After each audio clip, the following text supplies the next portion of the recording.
Olá, alunos! Hoje vamos continuar falando sobre as abordagens da psicologia com o tema psicanálise. Eu sou a professora Priscila Magalhães. Vamos falar sobre o surgimento da psicanálise. Ela surgiu com um médico chamado Sigmund Freud. O Freud é um psicólogo muito famoso, pois ele publicou vários livros sobre essa teoria que ele construiu, que ele elaborou. Ele era médico de formação e passou a se interessar e por investigar as causas psicológicas de distúrbios nervosos.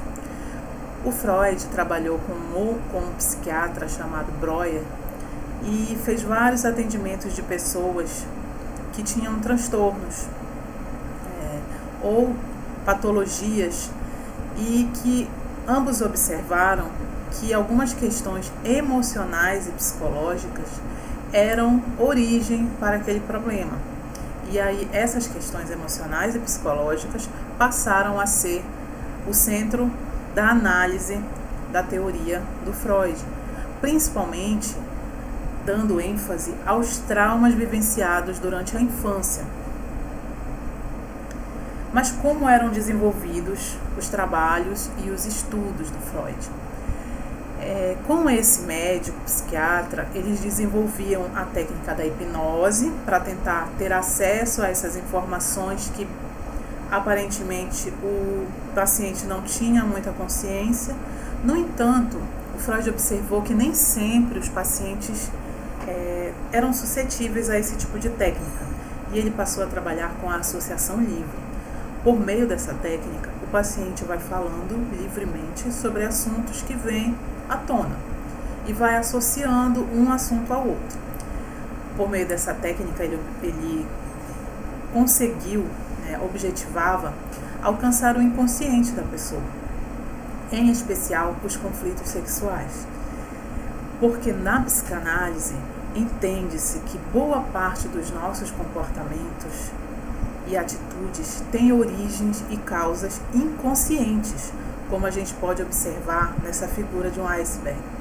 Comparando, fazendo uma analogia do iceberg com a nossa estrutura psíquica, a gente observa que a ponta do iceberg é a parte consciente da nossa estrutura psíquica, ou seja, é uma parte pequena. Enquanto que a parte submersa do iceberg é a parte inconsciente da nossa estrutura psíquica, ou seja, a maior parte dela, o que tem maior tamanho, maior volume.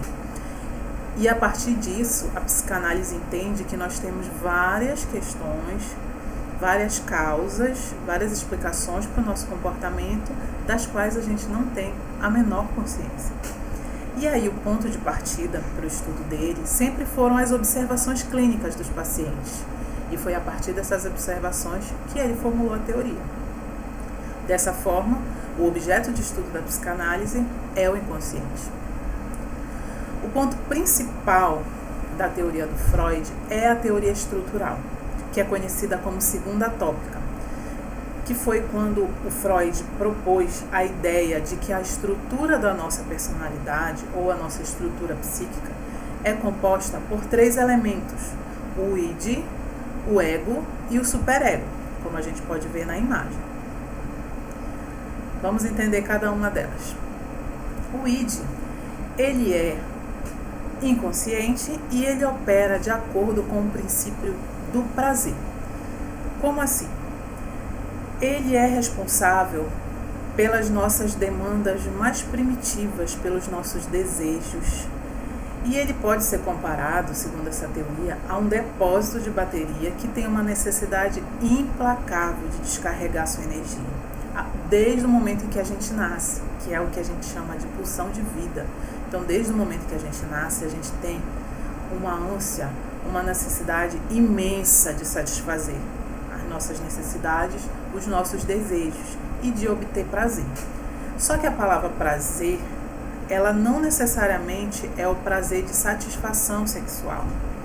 O prazer, para a psicanálise, a satisfação do prazer é uma satisfação que pode ser fisiológica, como no caso do bebê, quando ele mama, mas também uma satisfação pessoal.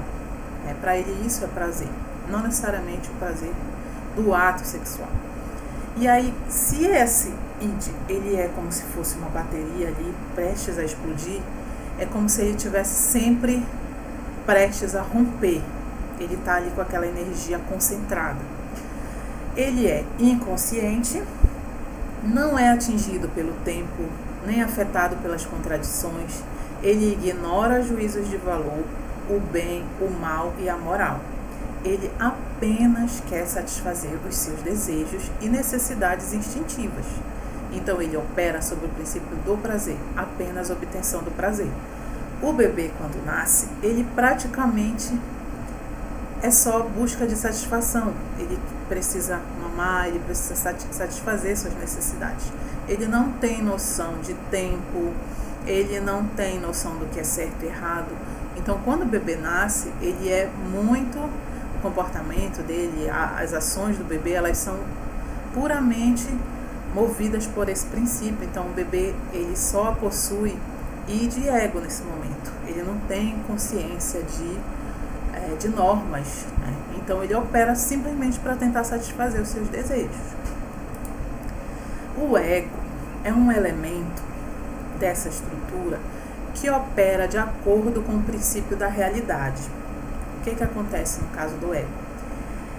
Ele é um sistema que estabelece o equilíbrio entre as exigências do id, o id quer prazer a todo custo, as exigências da realidade, porque a gente tem uma realidade que nem sempre permite com que a gente realize nossos prazeres, nossos desejos, e as ordens do superego, que a gente vai já entender a função do superego. O ego cumpre com algumas funções muito importantes. Entre elas, a gente pode citar o controle e regulação dos nossos impulsos instintivos. Então, para a psicanálise, vamos pensar que como se nós fôssemos um animal. Um animal não humano, ele age instintivamente o tempo inteiro. Você já observaram o comportamento de um animal. Para satisfazer suas necessidades, para manter sua vida, para sobreviver. Quando nós, homens, evoluímos, nós adquirimos também civilidade. Nós tivemos que conter impulsos para poder viver em sociedade. A gente não pode sair realizando nossos desejos à torto e direito, né? Então a gente precisa controlar alguns dos nossos impulsos. E isso tem a ver com o que a civilização exige para que a nossa sociedade sobreviva, funcione. Isso também é importante para a sobrevivência dos seres humanos. Então, quem faz isso na nossa vida psíquica é o ego. Ele controla esses impulsos. Também ele é responsável pelas funções defensivas, que são importantes para a gente, e a relação com a realidade. Sobre as funções defensivas a gente vai falar um pouco mais adiante. E a última parte dessa estrutura é o superego. O superego, ele opera de acordo com o princípio do dever. Ele está relacionado com o comportamento moral. A gente adquire superego em um momento do nosso desenvolvimento, na infância, lá pelos 7, 8 anos, quando as regras morais elas se impõem de forma mais incisiva na nossa vida e a gente é mais cobrado a seguir essas regras. O papel do superego, ele é comparável a de um juiz ou censor do ego. Ele está sempre regulando a gente para não fazer algo que é considerado errado para a sociedade. E a sua ação se manifesta pela consciência moral, atitudes de autocrítica, de proibição. E o superego se forma pela identificação das crianças com os pais idealizados. Então, num momento da nossa infância, a gente idealiza os pais, porque eles nos ensinam as regras e mais posteriormente a gente também se depara com as regras sociais, com as autoridades, né, dentro da sociedade em que a gente vive. Aí vocês podem até me dizer, então o superego ele também tem a ver com a realidade? Ele tem a ver com a realidade porque ele opera sobre esse princípio do dever, mas ele também é inconsciente. Então a gente tem um id que quer puramente satisfazer seus desejos, os impulsos, e tem um sensor muito forte, um crítico ferrenho, que é o superego. Então não só a gente tem que satisfazer nossos desejos e nem só viver para cumprir os deveres. Esse equilíbrio entre as coisas, quem consegue regular é o ego. Então a gente vive numa briga, né, digamos, num conflito entre satisfazer nossos desejos e seguir o que é correto, que é uma briga totalmente inconsciente, e quem regula esse conflito é o ego. E o ego também é responsável pelos mecanismos de defesa. Vamos já entender. O que acontece? Nós, como a psicanálise propõe, nós temos boa parte de sentimentos, de desejos inconscientes. E se o id compõe desejos, instintos, conteúdos que são inconscientes, provavelmente eles são inconscientes porque eles são inaceitáveis para a sociedade. Por exemplo, você desejar alguém, um parente consanguíneo. Pode ser um exemplo de desejo inconsciente que a sociedade não aceita. Principalmente se for um pai, uma mãe, um irmão. Pode parecer muito maluco, né? Mas para essa teoria, esse tipo de desejo pode existir. Mas como a sociedade condena, a gente guarda eles num lugar muito profundo que nem nós mesmos temos consciência. E os mecanismos de defesa do ego, eles servem justamente para nos afastar de ter contato com esses conteúdos. Eles estão lá, eles fazem parte da nossa vida psíquica, mas a gente passa a nossa vida inteira tentando fugir de entrar em contato com esses conteúdos. Por quê? Porque eles são dolorosos, eles provocam angústia para a nossa consciência. Vocês podem até me perguntar, mas então a gente nunca tem acesso a esses conteúdos? Sim, a gente pode ter acesso. Como? Por meio, por exemplo, da análise, que é a psicoterapia que se faz dentro da psicanálise. A gente pode ter acesso, mas é uma busca que a gente faz e é um processo gradual. Existem pessoas que passam anos fazendo análise, 10 anos, porque o contato com esses conteúdos é uma coisa dolorosa. Então a gente vai aos poucos. O psicanalista ele pode fazer essa relação e ir mostrando algumas coisas para o paciente, mas é um processo gradativo, tá? A nossa tendência natural é fugir desses conteúdos. Então vamos conhecê-los. O mecanismo de defesa primordial é a repressão. A repressão consiste em excluir coisas que a gente não pode aceitar. Impulsos, pensamentos, sentimentos, memórias desagradáveis da nossa infância ou indesejáveis. Eles são mantidos ou empurrados para o inconsciente. A gente simplesmente apaga da nossa consciência. Isso seria a repressão. A gente tem até aqui um exemplo, uma tirinha. A menina falando, é um sentimento bizarro que eu não quero resolver. O que eu vou fazer com isso? Já sei. É aqui mesmo que eu vou enterrar esse negócio que é para nunca mais ter que lidar com isso. Aí ela foi lá e enterrou. Basicamente a repressão envolve isso, a gente guardar um conteúdo que ele é doloroso pra gente, né? Aí vocês podem me dizer, mas quem é que faz isso? Todos nós, de acordo com a psicanálise, temos esses conteúdos, temos esses instintos e a gente faz esse mecanismo de repressão. Outros mecanismos, né? Então, por que a gente age dessa forma? O ego, como sede da angústia, ele é mobilizado diante de um sinal de perigo. Que sinal de perigo é esse?